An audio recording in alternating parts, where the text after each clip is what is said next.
often wonder and often ask why the anchor is placed out in the park and how on earth it arrived here. Well, you're about to find out. This story is from many, many years ago. A long time before you, yes, even the adults, were born. You may have heard of the story of the Flying Dorset Mill. According to folklore, she is a ghost ship that can never go home and is doomed to sail the seas just off the south coast forever. The Flying Dorset Mill is usually spotted from afar, sometimes seen to be glowing with ghostly lights. It is said that the sight of this phantom ship is reckoned by seafarers to be a vision of doom. The captain of this fatal ship, Mad Captain Studley, was a pirate who sailed the Weymouth seas over 300 years ago.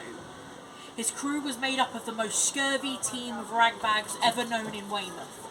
There was Angry Adams, his serving wench. She was the ship's old haggard maid. There was the ship's cook, Wacky Wilson, and every meal consisted of slop and gin. There was the notorious Barmy Bird, who was a whiz at pinching gold and jewels from passing sloops and galleons. Those are, to name but a few, of the fearful platoon of vagabonds ever known in these parts. In a battle against Long John Silver, Captain Studley was brutally killed. In fact, all of the Flying Dorsetman's crew were killed, alongside him in the most grueling bloodshed ever seen on these seas. Legend has it that on that night, all those years ago, these two pirates came head to head. Cannonballs flew from ship to ship, as did pirate crews with their fist raised and swords slicing through sea air, and pirates fell like hard rain. Long John Silver fought for his life, but more importantly to him, his ship.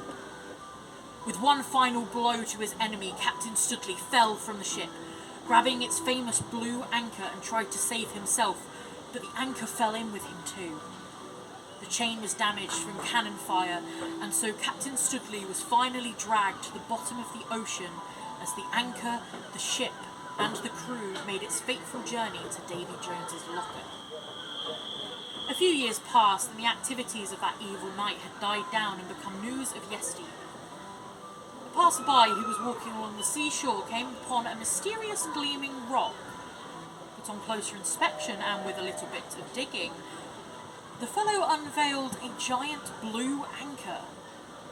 All the townsfolk came to see if they could remove this mass of blue and take the mysterious material away for themselves, but they couldn't move it an inch.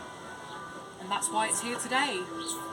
When the park closes and dusk falls over the animals, when the staff have gone home and laid up in their beds, a man can be seen standing by the anchor.